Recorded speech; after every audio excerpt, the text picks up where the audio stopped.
नीतीश कुमार और तेजस्वी यादव इन दिनों कर क्या रहे हैं? बिहार में लोकसभा की 40 सीटें हैं। इन 40 सीटों पर नीतीश कुमार और तेजस्वी यादव कैसे उम्मीदवार उतारेंगे?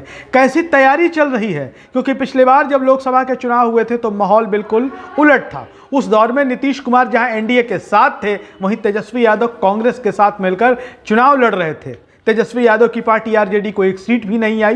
कांग्रेस ने किसी तरीके से किशनगंज की एक सीट जीत ली। नीतीश कुमार की पार्टी 16 सीटों पर कामयाब हुई थी, हालांकि वो एनडीए के साथ थे।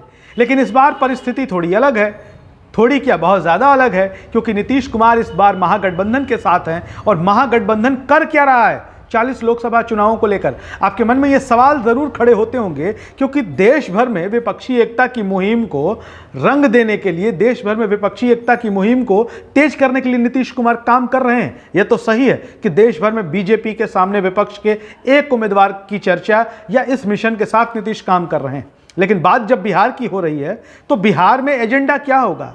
बिहार में रणनीति क्या होगी? बिहार में किस तरीके से काम चल रहा है? बिहार में तैयारी भी चल रही है या नहीं चल रही है? क्या नीतीश कुमार और तेजस्वी यादव जो घूम रहे हैं, देश भर के विपक्षी नेताओं से मुलाकात कर रहे हैं, वो मुलाकात क्या सिर्फ मिशन ऑपोजिशन तक ही सीमित है, या बिहार में भी अधिकतम लोकसभा की सीटों को जीतने के लिए भी कुछ हो रहा है?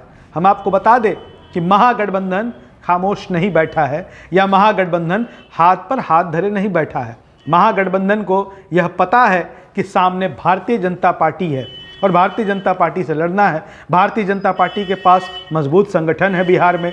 भारतीय जनता पार्टी के पास नरेंद्र मोदी जैसा चेहरा है, और किस चेहरे पर महागठबंधन चुनाव लड़ेगा यह तो बाद में तय होगा। लेकिन महागठबंधन की जो तैयारी है बिहार में, वो भी बहुत मजबूत है। हम आपको बता दें कि बिहार में महागठबंधन के जो शीर्ष नेता हैं, उन्होंने औपचारिक तौर पर जो फर्स्ट राउंड की चर्चा होती है वो आपस में चल रही है। विशेष तौर पर नीतीश कुमार और तेजस्वी यादव के बीच चर्चा तो चल ही रही है।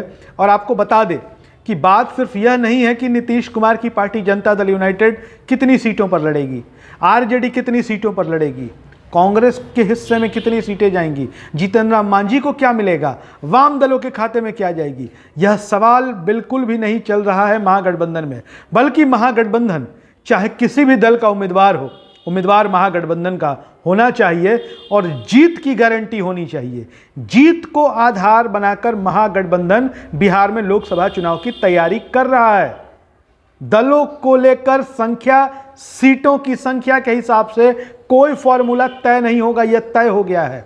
जिस दल को लगता है कि वो किस सीट पर मजबूत है और उस सीट पर उसके पास मजबूत उम्मीदवार हैं, उसके साथ चर्चा होगी और चर्चा जल्द होगी। लेकिन उसके पहले हम आपको बता दें कि जो सबसे बड़ा यह समीकरण निकलकर सामने आया है वो ये है कि बिहार में महागठबंधन के दल सीटों की संख्या को लेकर कहीं भी जिद जैसी स्थिति में नहीं होंगे। और तेजस्वी यादव ने और नीतीश कुमार ने साफ तौर पर गठबंधन के दूसरे दलों को भी यह बात बता दिया है कि हर हाल में हमें ज़्यादा से ज़्यादा सीटें जीतनी है। ऐसे में सीटों की संख्या को लेकर कोई बड़ा बखेड़ा उस दौरान नहीं होना चाहिए। अगर आपके पास जिस सीट पर मजबूत संगठन है, जिताऊ उम्मीदवार हैं, आप उस बारे में अभी भी 1-to-1 चर्चा कर सकते हैं।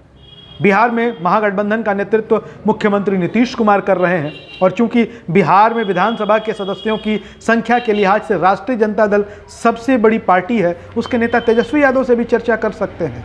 लेकिन जब ऐन वक्त पर लोकसभा के चुनाव होंगे, क्योंकि 300 दिन से भी कम बचे हुए हैं लोकसभा के चुनाव होने में, ऐसे में महागठबंधन पूरी तैयारी, मजबूती और मुस्तैदी के साथ लोकसभा चुनाव में जाना चाहता है और 40 में से अधिकतम सीटें जीतना चाहता है। क्योंकि बिहार में जब राजद और जदयू, राष्ट्रीय जनता दल और जनता दल यूनाइटेड एक साथ आए हैं, बिहार का चुनाव परिणाम बेहद दिलचस्प रहा है और भारतीय जनता पार्टी को परेशान करने वाला रहा है। लेकिन विधानसभा चुनाव और लोकसभा चुनाव की परिस्थितियां कमोबेश अलग होती हैं, और अभी तक कभी आरजेडी और जेडीयू ने मिलकर लोकसभा का चुनाव नहीं लड़ा है। 2015 में बिहार विधानसभा का चुनाव लड़ा था, भारतीय जनता पार्टी के पसीने छूट गए थे, और वैसा ही कुछ नतीजा इस बार महागठबंधन लोकसभा के चुनाव में भी देना चाहता है। ऐसे में लोकसभा चुनाव को लेकर महागठबंधन की तैयारियां शुरू हैं। यह अलग बात है कि वो मीडिया की निगाह से ओझल है या हमारे देश की मीडिया।